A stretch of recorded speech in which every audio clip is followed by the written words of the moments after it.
TTV எவ்வளோ தினகரன் சொல்றாரு, அதிமுக, பாஜக கூட்டணி கட்சிகளை திமுக விழுங்குற மாரி இருக்கு. கொஞ்சம் எச்சரிக்கையா இருங்க அப்படின்னு சொல்றாரு அவரு. எச்சரிக்கை யார் இருக்க சொல்றது? இங்க யாராவது இருக்கிறவங்கலாம் பாருங்க விழுங்கிருவாங்க போல திமுக. வரிசையா அங்க பார்க்க போயின்னுருக்காங்க. ரொம்ப கவனமா இருங்கன்றாரு. சரி, அதை எடப்பாடியார் பார்த்துக்குவாரு. இல்ல எடப்பாடியார் எதையும் பார்க்கலையே சார். இது தவறான சித்தரிப்பு. இல்ல சார். இல்ல. அலையன்ஸ்க்கு இதே எல்லாரையும் பேசி இதே இருங்க இதே சார். தவறான நான் சித்தரிப்பு. சித்தரிக்கல சார். அப்ப இந்த ஸ்டேட்மெண்ட்டே அலையன்ஸ்க்கு தவறு. எல்லாரையும் இல்ல, பேசி இல்ல. அரவணைச்சு கொண்டு இல்ல, வரணும்ல. இந்த அதுக்கான முயற்சியை இல்ல, இல்ல. இபிஎஸ் இந்த எடுக்கிறாரா? இந்த ஸ்டேட்மெண்ட் தவறு. நான் சொல்லல சார். அவர் மக்கள் முயற்சி பேசுறாங்க சார். மக்கள் எல்லாம் அதெல்லாம் இபிஎஸ் ஒண்ணு எங்கப்பா?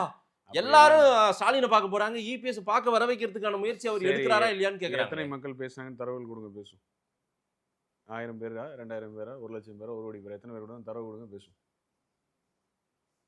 எத்தனை மக்கள் இப்படி பேசுனாங்கன்னு தரவுகள் கொடுங்க பேசும். இல்லாத ஒண்ணு கஷ்டப்பட்டு முயற்சி பண்ணாதீங்க மதேஷ். தமிழகத்தில் இருக்க கடைக்கோடி சாமானியன் வரைக்கும் தெரியுது. ம். கூட்டணி கட்சின்னா தேர்தல் நேரத்தில் தான் அமைய பெறும், அப்பதான் முடிய போகும் அப்படின்னு. ம். தன்னுடைய பலத்தையும் தன்னுடைய அடையாளத்தையும் தேடிதான் இப்போ ஒருத்தரும் மக்களை சந்திச்சுட்டு இருக்கிறாங்க அப்படிங்கிற விமர்சனம் வச்சாதான் தவறான விமர்சனம்.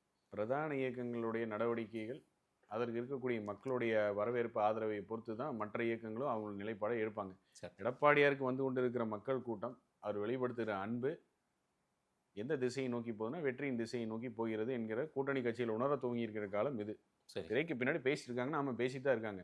அவங்க ஏன் முடிவெடுக்கல, இப்போ ஏன் முடிவெடுக்கலங்கிற கால சொல்லு இது கிடையாது. ம். அவர் முடிவெடுக்கக்கூடிய காலங்கள் வரும்போது கண்டிப்பாக காட்சிகள் மாறும். காலங்கள் மாறும், காட்சிகள் மாறும். ம். இதுதான் அரசியல் யதார்த்தம்.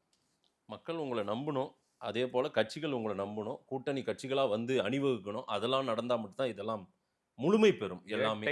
இரட்டை இலை அனைத்து இந்திய அண்ணா திராவிட முன்னேற்றக் கழகம் அதனுடைய முகமா எடப்பாடியார். இதை தாண்டி ஒரு பெரிய நம்பிக்கை என்பது ம். கூட்டணி கட்சிகளுக்கு கிடையாது என்பதை அவர்களும் நன்கு உணர்ந்தவர்கள் தான். சரி. இதுதான் அதற்கான விடை. ம்.